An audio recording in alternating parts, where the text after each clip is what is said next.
What's up, Capstone family? Hey, so it's Friday. It's the 5th of July. Happy 4th of July. Hope you had a great weekend. I'm on location from San Diego. This was the annual Drummond Campground Camp Out.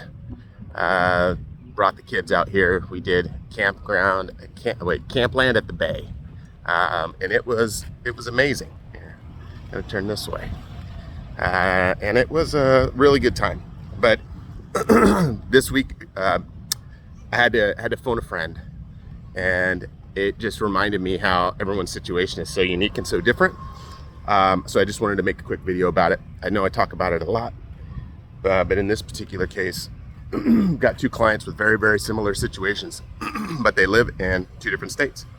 And one of them is contemplating these little e-bikes. Flipping things are everywhere. It's like out of control. Last night it was like e-bike central. Kids were papa wheeling and all this stuff. I sound like an old dude right now, but man, it was something else. But again, getting back to the point, phoning a friend, calling it in. I had two different clients asking me a very similar question about their circumstances, but what I didn't realize was how different their situations really were. One of them from California, the other one from Phoenix. Both of them are looking to sell a house to do a potential 1031 exchange or not, and that was where the questions came up. So it was kind of interesting because learning more about California and the laws out here, when you sell a house, a little different than when you sell one and you're just going to be expecting capital gains in Arizona.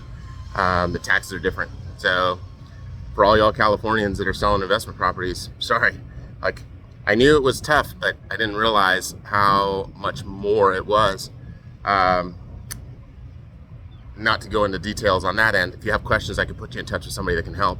But again, these two guys asking very similar questions, but having very, very, very different results because of where they live. And again, if they're not phoning it in and asking the right people, in this case, I called my CPA and I was like, hey, what do you think about this? And he was like, this situation. And I'll give a shout out to Warren Taryle on that end. He took my call. I appreciate you. Thanks. I hope you all are having a great week. Again, if you have questions specific to selling, whether it's time to hold, whether it's time to reinvest and do a 1031 exchange, feel free to drop me a line. I can put you in touch with some people that can at least answer those questions from a standpoint of tax burden. I mean, there's so many things to think about. We have one other client who he's decided to go it alone and not answer the questions. He's finding a lot out online, and some of the things that he's telling me just don't jive. And it's like, guys, legit.